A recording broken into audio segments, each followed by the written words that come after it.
to talk to us about I mean, I see so many images of the children with amputated legs, amputated arms. I mean, how do you even deal with that when you're there? It's Yeah, I just mean, so Gaza heavy. has the highest number of child amputees in the world. It's the highest number, biggest community of amputees. And they're not just single amputees. These are multi-limb amputees. And it's unprecedented. Everywhere you look, you'll meet a child with an amputation. And that's just children, of course, the adults, the civilians that have amputations. And this is just to kind of set the scene. So, because you can't really appreciate certain things from pictures and videos, you can't appreciate it until you actually go and see. But the roads are completely destroyed. Right? There's just rubble and just the logistics of getting from one place to another. So you have an amputee that has to go through rubble and unsafe ground. It's impossible to function in daily life, right? Here, if there's an amputee from some atrocious event, from some tragic event, you can get a prosthetic limb, you get rehabilitation, you have infection prevention, you got antibiotics to take care of it, you have pain medications to help with the surgeries. You have none of that there.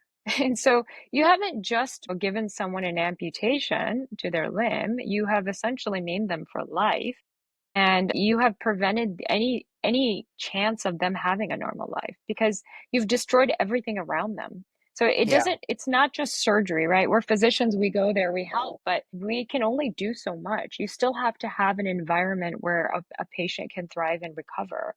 You are Yeah. now starving this population, systematically starving them. You cannot heal when you're starving. So if you have an amputation, for example, you have a stump, you have the skin needs to heal, the bones need to heal. None of that can happen if you're starving. You don't have the protein in the market that you can eat. And so these are things that we don't appreciate, right? We think, okay, we provided the surgery, we saved a life, but there's so much more that is needed in order for that patient to live. That's just not something you see very often in the media. No, absolutely. I mean, the process of recovery, the normal person doesn't even understand to think about that process. Like, what about the hospitals? Like, is sepsis just rampant there? Yes. Is Yes. infection just absolutely rampant? Yes, and the rate of post-op infections is astronomical. I mean, it wasn't before. It wasn't before. They had a great, rate. But it's you can't prevent it, right? Because you have no sterility. There's flies in the OR. There's flies in wounds. There's all sorts of terrible drug-resistant bacteria. And you don't have the antibiotics to treat it. You don't have clean water. You don't have sanitation. There's no sewage system because it's been destroyed. Many times there's no power. So, for example, in the summer, when the temperatures are so high, you can't preserve even things like insulin if you had it. So, there's just so many levels of destruction, systematic destruction that has happened to the healthcare system, that you've crippled this population for not just now, but for a very long time.